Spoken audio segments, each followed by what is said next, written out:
ada mitos lain katanya sering muncul penampakan ular di Watu Bloro Oh itu. iya, Benar ya, Pak? iya. Kadang nih berupa ular ya, ya seperti ular. Memang bentuknya seperti kepala ular naga. Apa mungkin dulu itu merupakan batu kutukan ular gitu? Kebenarnya gimana, Pak?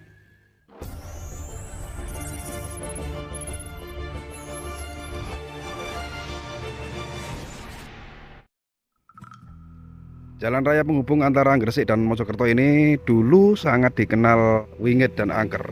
Bahkan sampai sekarang pun masyarakat sekitar lokasi ini masih meyakini bahwa tempat ini memang masih sangat angker, apalagi di malam hari ya teman-teman ya. Dulu konon ceritanya bagi pengendara motor atau mobil yang melalui tempat ini itu harus membunyikan klakson ya sebagai tanda bahwa permisi gitu ya, permisi mohon izin lewat eh, melalui situs yang sangat angker ini. Nah, di dalam cungkup kecil yang ditutup kain putih itu ada sebuah perwujudan, yaitu ular yang bertapa ya, yang menjadi batu di lokasi itu. Kita akan mencoba ya lebih dekat lagi mereview tempat tersebut dari dekat. Semoga saja. Nah, itu contohnya ya. Jadi pengendara yang lewat sini, yang tahu ya, yang tahu lokasi ini itu pasti membunyikan klakson. Dulu tuh sering bagi pengendara yang lewat sini itu seperti tiba-tiba ada ular yang melintas nyebrang gitu ya, nyebrang dari sisi jalan ke sisi jalan yang lainnya. Kita nyebrang ya. Dulu jalan ini sangat sepi teman-teman, sangat sepi sekali dan jarang orang berani melalui jalan ini, apalagi di malam hari ya. Sekarang sudah ramai karena ini merupakan akses jalan utama, jalan penghubung antara Mojokerto dan Gresik.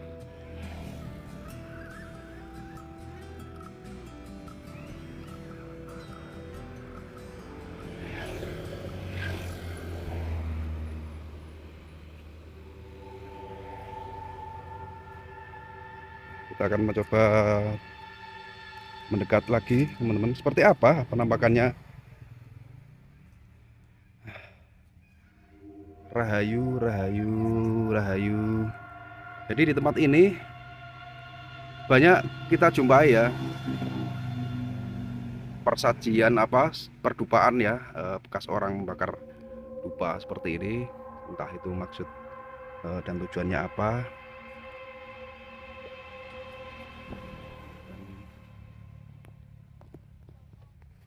Seperti ini kita coba sedikit membuka, seperti kepala ular naga ya, berenjol-berenjol atau seperti ini. Ini ada apa ya? Wah, nggak tahu ini maksudnya apa. Kok ada foto dan ada taburan bunga-bunga di atas batu ini. Mungkin ada maksud tertentu ya, maksud lain dari orang-orang yang punya tujuan lain di lokasi ini ya. Memang kalau kita amati mirip dengan bentuk dari hewan mitologi ya, seperti naga gitu ya, merentol-merentol seperti itu ya. Nah, ini nyekuak-nyekuak seperti ini loh ya. Dan inilah wujud dari, konon ceritanya sebagian masyarakat meyakini bahwa ini adalah ular yang bertapa dan menjadi batu di lokasi ini. Nah, tepatnya di pinggir jalan raya seperti ini ya teman-teman.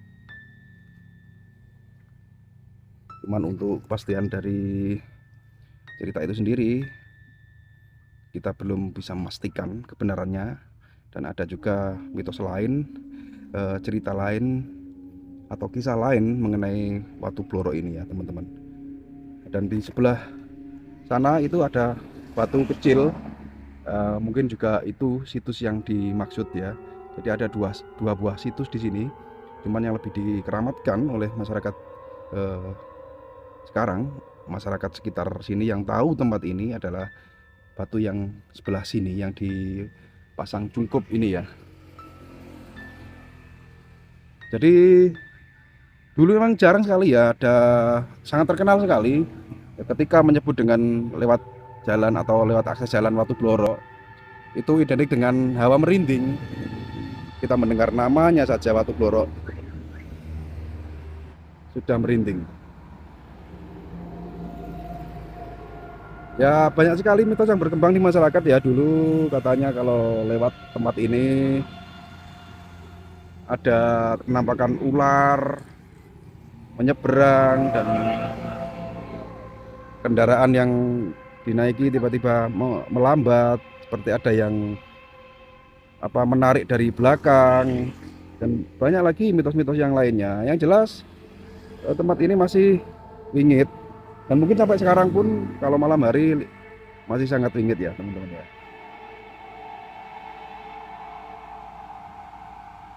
Dikisahkan juga bahwa batu ini dulu merupakan sebuah batu kutukan.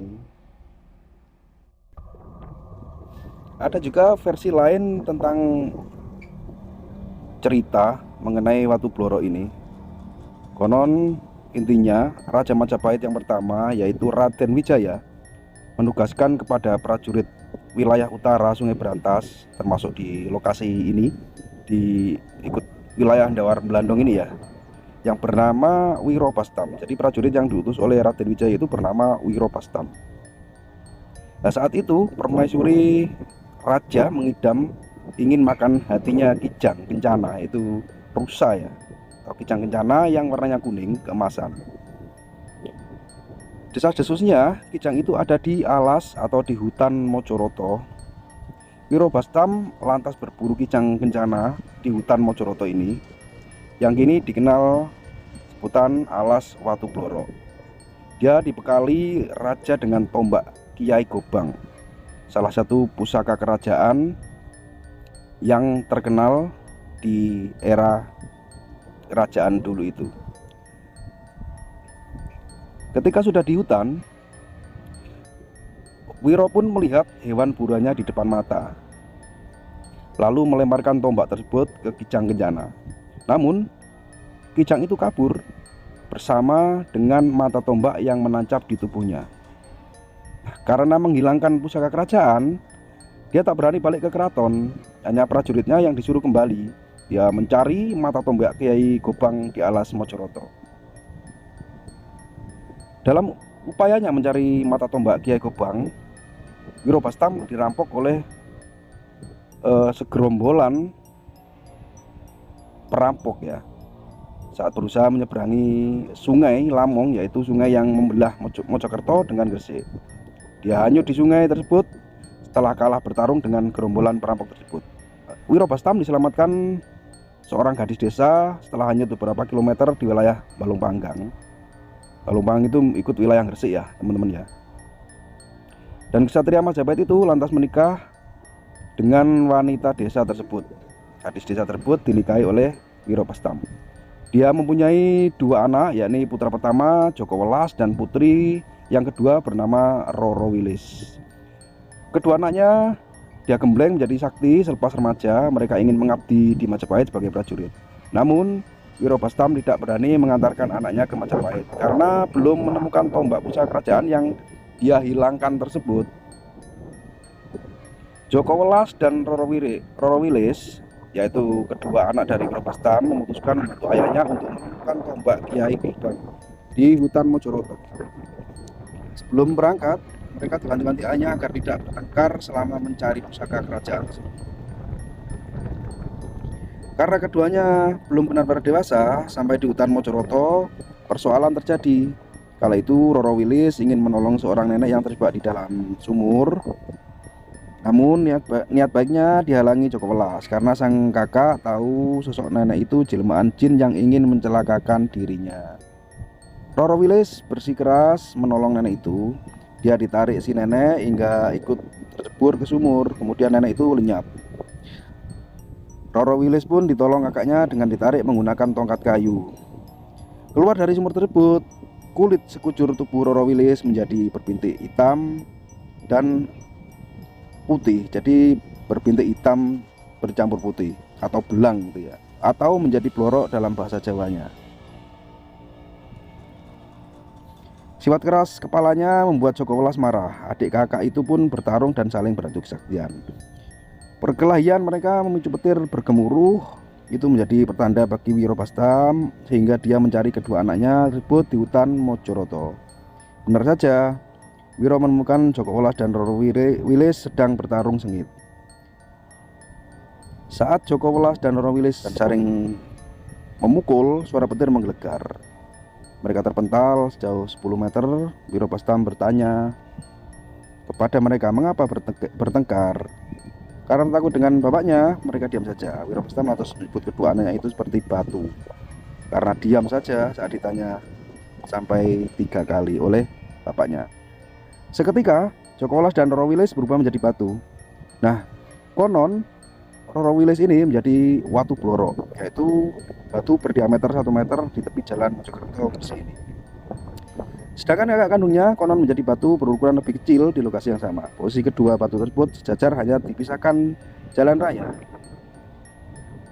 Seperti itu kisah lain atau cerita legenda masyarakat lain tentang situs watu blorok yang berada di Desa Kupang, Kecamatan Gedes, Mojokerto ini ya teman-teman. Semoga kisah ini menginspirasi kepada teman-teman semua dan bisa menjadi sedikit tambahan wawasan bahwa jadi orang tua itu jangan sembrono mengumbar kata-kata, karena bisa membawa risiko terhadap dirinya sendiri maupun keluarganya. Jadi sebagai manusia kita harus pandai menjaga lisan ya, dan tentunya sebagai orang tua kita juga harus bisa bijaksana dalam memberi arahan dan bimbingan kepada anak serta keluarga kita.